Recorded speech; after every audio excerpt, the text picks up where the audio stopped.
Il est 19 h, bonsoir, soyez les bienvenus dans votre dernier JT de l'année en Poitou-Charentes. Le château de Fléac accueille des dizaines de personnes qui ne se connaissent pas mais qui ont envie de partager de bons moments ensemble ce soir. Ils n'auraient pas forcément les moyens ou l'envie de festoyer si l'association Au Fil des Femmes ne les avait pas conviés. Si cela est possible, c'est grâce aux dons des commerçants mais également grâce à Maëlys Malossane, notre invitée ce soir à l'initiative de ce projet. Je vous le disais en titre, le château de Fléac en Charente sera plein de vie ce soir et plein de bonnes énergies pour un réveillon solidaire. Celle qui l'organise, c'est notre invitée, Maëlys Malossane. Bonsoir, merci d'être avec nous en cette Saint-Sylvestre. C'est dans un cadre exceptionnel que vous réunissez des dizaines de personnes.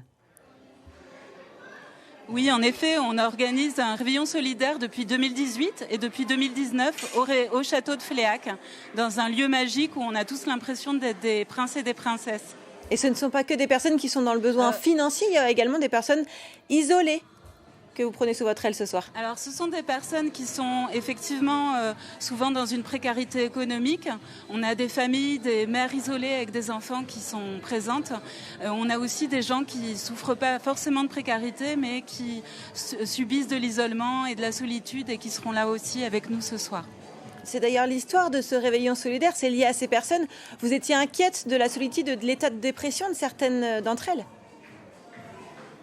Oui, tout à fait. Notre association, en 2017, des personnes de l'association nous ont dit que voilà, pendant les fêtes de Noël où l'émotion est exacerbée, le sentiment de solitude, il est encore plus difficile.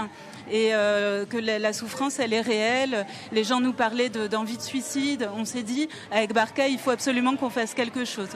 Et du coup, on organise tous les ans quelque chose le 31 décembre, un réveillon solidaire dans ce château. Combien de bénéficiaires et combien de bénévoles sont à vos côtés ce soir ? Alors, on est une petite équipe de 20 et on a inscrit 120 personnes. Donc tout ça, on le doit aussi grâce à la gentillesse des commerçants qui nous font des dons chaque année et qui nous permettent d'offrir un repas qui se veut festif et convivial et qui sera un moment de partage et de solidarité. Vous êtes présidente de l'association Au Fil des Femmes. Parlez-nous de cette association. Alors cette association, le siège est à Angoulême. On intervient auprès des femmes des quartiers populaires. Les quartiers populaires du Grand Angoulême.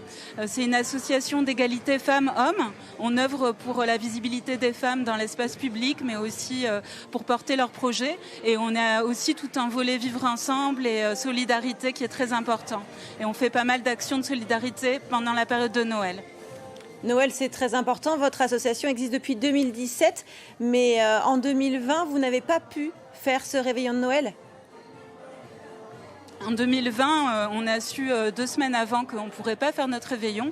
Donc on a changé notre fusil d'épaule et on a organisé une distribution de paniers solidaires, des repas festifs, conviviaux avec des petits cadeaux qu'on a en fait distribués à des familles précaires et qui étaient fléchées par les travailleurs sociaux. Malossane, c'est déjà la fin. Merci beaucoup pour toutes ces précisions et vos attentions envers ces personnes.